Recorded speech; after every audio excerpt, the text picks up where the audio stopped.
She's a goddess with a plan at the end of the world. Got a puppet in her hand, she's a pulling the string. A marionette that gathers every little thing and follows every command. Hello everybody, I'm Mr. Kroden to my friends, and today I give you the showcase. Now, I played a game called The Wonderful End of the World, and I didn't want to let's play it. I just really wanted to show it off, because I think this game deserves some recognition. Not because it's an amazing game, but because I had fun playing it. Seems weird to give a game recognition for that, but I had to do it. I had to do it. So, what is The Wonderful End of the World? The Wonderful End of the World it's the end of the world. The world is ending, and you, as a weird, spectral piece of sticky tape, have taken it upon yourself to collect as much of the great things of Earth as possible. This includes block text, video game characters, copious amounts of people, and the occasional orangutan or snake. Lots of fruit. There's some fruit in there. Occasional beer bottle, computer, a few mice, both computer and animal. So, what's so awesome about this game? For one, it's similar to the old Katamari game. I love Katamari. It's fantastic. It's so fun. And whenever I think about it, I always think about those games that used to come in cereal boxes that I would just play for hours as a kid. And this game has really captured that feel. It feels like the old Katamari games, and it is beautiful. The soundtrack is incredible, and it's just a game done right. Yes, it has its flaws. I will get to its flaws later. It does have them. But it's not trying to look like the prettiest game out there. And if you remember the original Katamari, neither was that. It was a game on a budget. And this one is too. To the point where there's a sound effect of you hitting something moving, and I'm pretty sure it's just the guy going quack. Like, it's just the guy speaking into a microphone like I am right now. It's ridiculous, and I love it, and I can listen to that sound effect for hours. I don't know why though. The cons of this game though, since you are a humanoid figure, kind of human-ish, it's kind of difficult to tell what to pick up.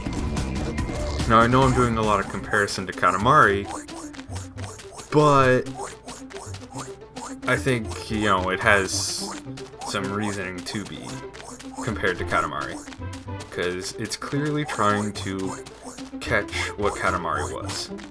Now, since in Katamari, you had a ball and you were rolling up objects, it was pretty easy to tell what the heck was going on. You could tell sizes pretty well, because basically if you envelop them, you could pick it up. In this game, however, it's kind of difficult to tell. Seeing as your length and your width are a little bit different, oftentimes you'll find yourself just pressing yourself up against objects going, can I pick you up? Can I pick you up? Nope. No, I can't. Okay, moving on.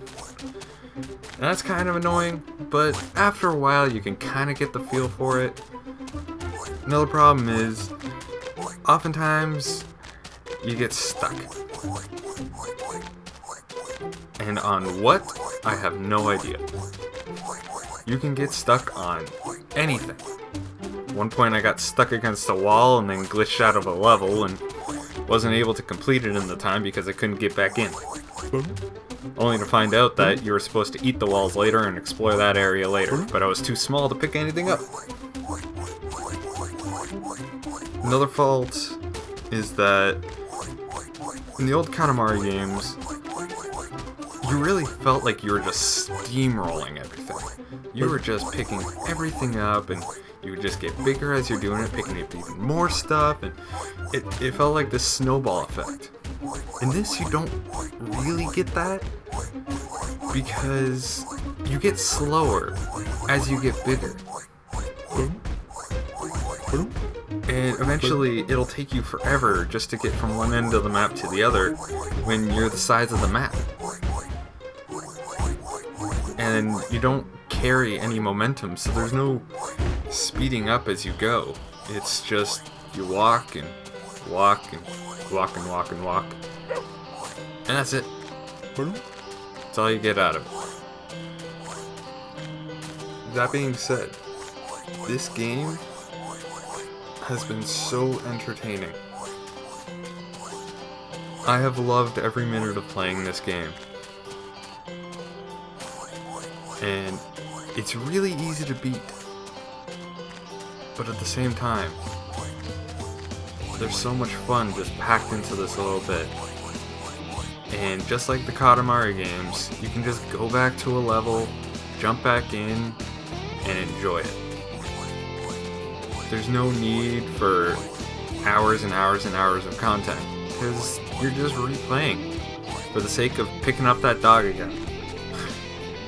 You always want to pick up that dog, or the orangutan. Another great thing about this game is each and every level is unique. There's so much crafting going into each level that one level you're in an internet cafe, and then the next you're running around in the land of words, and then the next the land of chocolate, and then the next you're in a video game world, and then it all accumulates in everything being on fire and giant robots walking around, and each level is its own separate world and a new thing for you to explore. And it's really, really fun to just walk around and see where everything is.